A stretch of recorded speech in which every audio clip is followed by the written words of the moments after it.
आंकड़े पागल हो रहे हैं। अशमफर ने कल रात एक शानदार पॉपअप लगाया था और मैंने उस पर टिप्पणी भी की थी।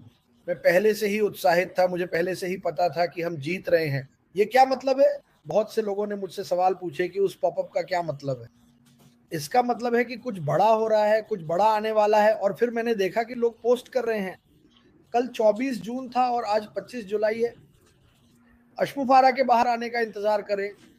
कल खबरों में बहुत सी बुरी बातें हुई जो लोग मुझे भेज रहे थे, और मैं आपको अभी बता देता हूं, इस दुनिया में जो कुछ भी हो रहा है उसे केवल भगवान ही रोक सकते हैं। कोई इंसान या राष्ट्रपति इसे नहीं रोक सकता। ये भगवान ही है जो लोगों के मन में सही बात डाल सकते हैं। इससे दूर रहो, ऐसे देखो भी मत, जाने दो। लेकिन मैं गाजा, इसराइल, यूक्रेन, रूस में अपने भाइयों और बहनों के लिए प्रार्थना कर रहा हूँ। हमारे लोग हर जगह हैं। मैं आपकी सुरक्षा और आपके स्वास्थ्य के लिए प्रार्थना कर रहा हूँ। और इस दुनिया के बुरे दिमाग बस ऐसा करना बंद कर दें। युद्ध कुछ भी हल नहीं करते, बस लोगों को मारते हैं। कृपया हर दिन भगवान से प्रार्थना करें, कृपया इन युद्धों को रोकिए प्रभु, क्योंकि वही एकमात्र हैं जो सच में ऐसा कर सकते हैं। ये कंपनी और जो नेतृत्व हमें ऐश मुफारा के माध्यम से मिला है वह दुनिया को बदलने वाला है। ये वही सकारात्मक बदलाव है जिसकी इस दुनिया को अभी इन कठिन समयों में सबसे ज्यादा जरूरत है। ऐश मुफारा के पास कुछ ऐसा है जो दुनिया को बदलने वाला है। और वह छोटी सी नोट जो उन्होंने फिर से बैक ऑफिस में डाली, मुझे ये पहले से पता था, मैं जानता था। मैं जब से यहाँ हूँ, लगभग 5 साल से, तब से जीत रहा हूँ। ठीक है, मुझे ये आदमी बहुत पसंद है क्योंकि वह आता है, सकारात्मक बातें करता है, वह बताता है कि हम कहाँ जा रहे हैं। वह बताता है कि वह इस कंपनी के बारे में कैसा महसूस करता है और भारत कैसा महसूस करता है। भारत एक बहुत बड़ा प्रतिशत है और हमें वह क्षेत्र बहुत पसंद है। हमें पता है कि हमारे पास कुछ, आप जानते हैं, आलोचक या बुरे लोग भी हैं। हम उनकी चिंता नहीं करते। हम इस बात की चिंता करते हैं कि ऐसा कुछ करने के लिए क्या चाहिए। इसके लिए बहुत कुछ चाहिए। ये उंगली के एक झटके में नहीं होता। अरे आपको मेहनत, पसीना, आंसू और बलिदान देना पड़ता है। यही सब ऐश मुफारा ने हमारे लिए लंबे समय से किया है। और मुझे लगता है ये सब धीरे धीरे एक साथ आ रहा है। अभी तक किसी ने तारीखों के बारे में कुछ नहीं कहा है तो कृपया उसे पोस्ट न करें। ये कोई नहीं जानता सिवाय ऐश मुफारा के। हाँ बिल्कुल। तैयार रहे। कभी कभी अपने बैक ऑफिस को चेक कर लें, और आपको तो उसे चेक भी नहीं करना पड़ेगा, क्योंकि जैसे ही कोई नया संदेश आता है, और वो आता है, मुझे लगता है ऐश उसे 2 बजे रात में या कुछ ऐसा डाल देते हैं हमारे समय के अनुसार।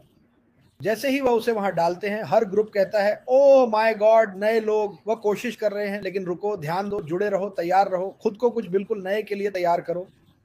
एक नई दिशा, आशा की नई दिशा, विश्वास की नई दिशा। इस कंपनी में अपना विश्वास मत खोइए। ऐश मुफारा ने हम में से किसी पर भी कभी विश्वास नहीं खोया है। हालांकि उनके बारे में बहुत सी बुरी बातें कही गई, हम इसे बदलने वाले हैं। इस कंपनी में शामिल होना आपकी जिंदगी को पूरी तरह बदल देगा। ये आपकी सोच से कहीं ज्यादा शक्तिशाली है। मैं आपको बताने जा रहा हूं, मुझे फिर से कहने दीजिए, मर्जर्स। यह कंपनी आपकी सोच या जानकारी से कहीं ज्यादा शक्तिशाली है, लेकिन आप जान जाएंगे। और जब मैं शक्तिशाली कहता हूं तो मेरा मतलब अच्छा, सकारात्मक शक्तिशाली है, बुरा नहीं। हम प्यार फैला रहे हैं। यही तो हम अभी कर रहे हैं। हम चाहते हैं कि हर कोई, चाहे आप भारत में रहते हो, बांग्लादेश में, या दुनिया में कहीं भी, आप यहाँ आए और हमारे साथ मिलकर दुनिया को बदलने में मदद करें। क्योंकि हाँ, हमारे पास लगभग 1 मिलियन लोग हैं। हमें अरबों लोगों की जरूरत है, क्योंकि इस दुनिया में बहुत सारा काम करना बाकी है। क्योंकि इस कंपनी के साथ अभी दुनिया की हालत बहुत खराब है। और ये आदमी मार्गस, हम ये सब बदलने वाले हैं मार्गस। मैं सबसे पहले हमारे सीईओ के बारे में कुछ कहना चाहूँगा, जो कि मूल रूप से लिखा भी गया है।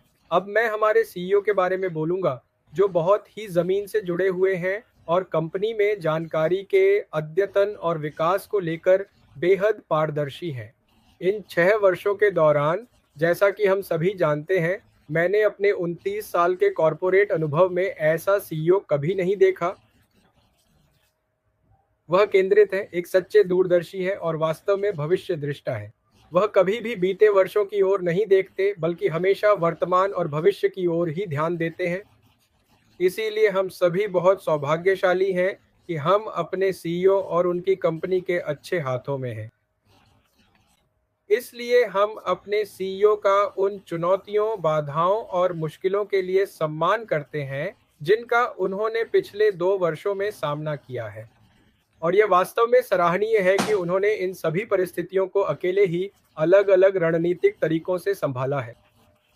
अंत में मैं सीईओ को उनके सराहनीय प्रयासों और टीम के साथ मिलकर की गई उनकी समर्पित मेहनत के लिए सलाम करता हूं। आईटी उद्योग में क्रांति लाने के लिए जो पीढ़ी दर पीढ़ी याद रखी जाएगी और जिसका अनुसरण किया जाएगा। हाँ, तो थोड़ा सा मैं अपना संक्षिप्त परिचय दूंगा क्योंकि लोग शायद मुझे नहीं जानते होंगे, क्योंकि मैं सिर्फ पर्दे के पीछे एक लेखक हूँ। मैं मूल रूप से एक अनुपालन अधिकारी हूँ, कानूनी और अनुपालन अधिकारी। मैंने लगभग 29 वर्षों तक काम किया है और अभी भी भारत की एक छोटी सी कंपनी में काम कर रहा हूँ। तो मैं मुंबई में रहता हूँ, एक जगह है जिसे ठाणे कहते हैं। मैं हर दिन अपने ऑफिस जाने के लिए लगभग 3 घंटे यात्रा करता हूँ और वापस आने में भी 3 घंटे लगते हैं। ये मेरे लिए एक बहुत ही कठिन स्थिति है, लेकिन मैं एक अनुपालन अधिकारी के रूप में अपने काम का आनंद लेना चाहता हूँ। तो मूल रूप से मैं उस कंपनी के बारे में बात करना चाहता हूँ जिसे हमारे सीईओ ने ऑन पैसिव के रूप में शुरू किया है। ये एक प्राइवेट लिमिटेड कंपनी है जो सभी सरकारी संगठनों में सूचीबद्ध है और मुझे बहुत गर्व है कि हमारे सीईओ ने लगभग 200 देशों में इसे स्थापित करने की चुनौती ली है।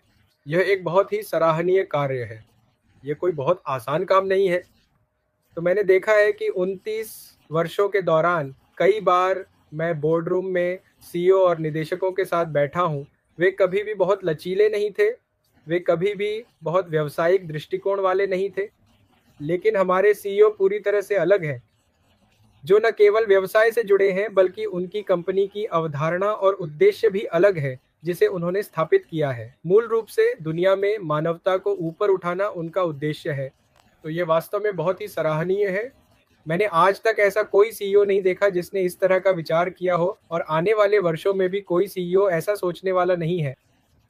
तो जो मैं सोच रहा हूँ वह ये है कि हमारी कंपनी और हमारे सीईओ का नाम सुनहरे अक्षरों में लिखा जाएगा, सभी पत्रिकाओं में, सभी अखबारों में, सभी समाचार माध्यमों में और हर जगह।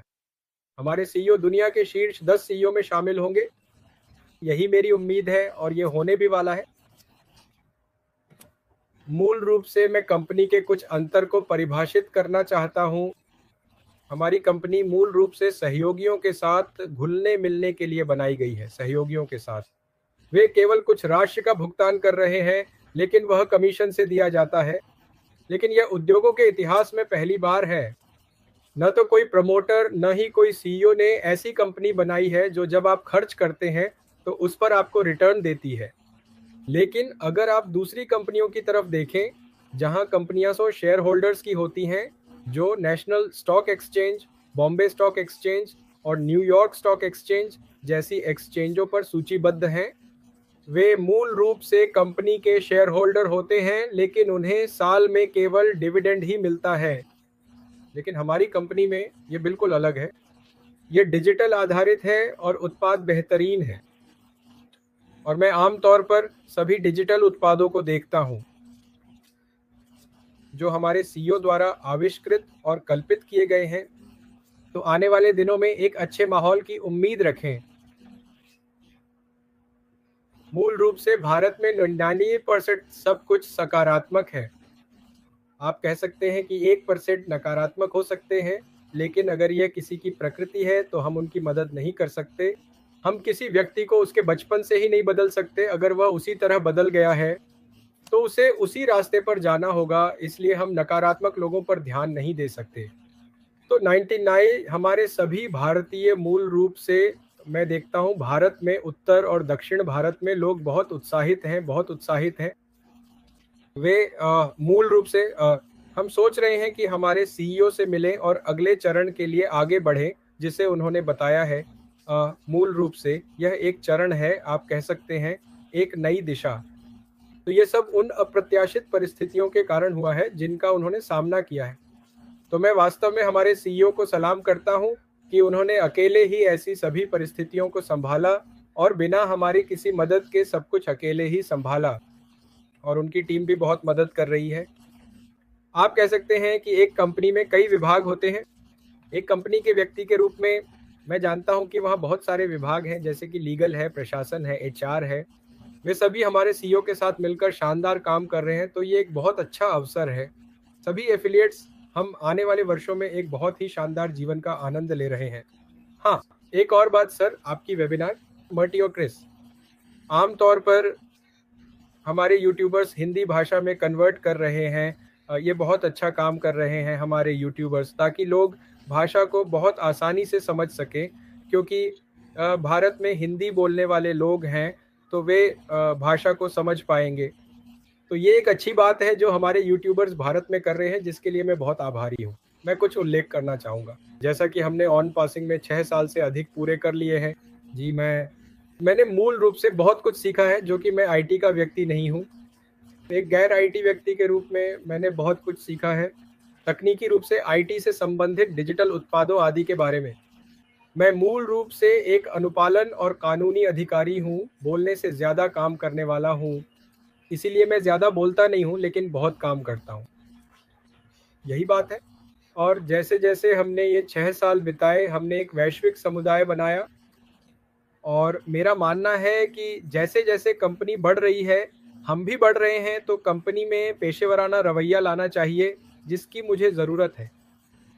इसके लिए आपको आवंटन करना चाहिए, हमें लोगों से बात करनी चाहिए और अधिक पेशेवर लोगों को लाना चाहिए, ताकि कंपनी आगे बढ़े और हम भी कंपनी के साथ साथ आगे बढ़ें। यही मेरी सोच है। तो लंबी अवधि में एक बार जब सिस्टम स्थापित हो जाए, हम सब एक दूसरे से मिल रहे होंगे, जैसा कि आप जानते हैं। हमारा काम होगा एक दूसरे से मिलना, बात करना और व्यक्तिगत रूप से मिलकर कुछ गतिविधियां करना, वहीं से जहां हम रहते हैं। स्थानीय, राज्य, देश और शासित मूल रूप से तो इन चीज़ों को संभाला जा सकता है, क्योंकि अब हमने एक वैश्विक समुदाय बना लिया है। हम एक दूसरे से संवाद कर रहे हैं और इन सभी वर्षों से एक दूसरे को जानते हैं। यही मेरी धारणा है। लंबी अवधि में जब कंपनियां सिस्टम में आ जाएंगी, हमारे सीईओ बहुत अच्छा काम कर रहे हैं। मैं कह रहा हूँ वह सच में एक महान व्यक्ति है। मैं कह सकता हूँ ये एक अलग व्यक्तित्व है, अलग दृष्टिकोण वाला, आप ऐसा कह सकते हैं, क्योंकि मैं जो कह रहा हूँ उसका कारण है। मैंने पहले की कंपनियों के सीईओ के साथ काम किया है, तो वे लगभग पूरी तरह से व्यापार केंद्रित होते हैं। वे मुनाफा कमाने, अपनी बिक्री की मात्रा बढ़ाने पर ध्यान देते हैं, कंप्लायंस वगैरह और कानूनी मामलों को भी देखते हैं। लेकिन यहाँ यह एक दोहरा काम है, व्यापार भी है और मानवता का स्तर भी है। हमारी कंपनी का मेमोरेंडम ऑन पैसिव का मेमोरेंडम है, उसमें चार्टर है, तो उसमें एक परिभाषा दी गई है कि ये तो एक अवधारणा है, यह मानवता के विकास की अवधारणा है, जो किसी कंपनी के लिए आवश्यक है, और हमारी कंपनी में यह पहले से ही मौजूद है। और बहुत सारी सरकारी मंजूरियां भी हैं। अलग अलग देशों का मतलब है कि नियम बदल जाएंगे, नियम और विनियम आम तौर पर भारत में बदलते रहते हैं। मुझे ये बहुत अच्छी तरह पता है, लेकिन अगर आप विभिन्न देशों में अलग अलग सरकारें होती हैं, अलग अलग नियम और विनियम होते हैं जिन्हें पालन करना जरूरी है। तो मैं ये जानता हूँ, हमारे सीईओ हमारे महान विशेषज्ञों की मदद ले रहे हैं, ताकि सभी कमिटमेंट्स के लिए सभी अनुपालनों का पालन किया जा सके। ये बहुत ही शानदार काम है, और ये कोई बहुत आसान काम नहीं है। मेरा मतलब है, अलग अलग सरकारों के साथ एक कंपनी को संभालना बहुत ही कठिन काम है, और हमारे सीईओ इसका ध्यान रख रहे हैं, और यह वाकई सराहनीय है।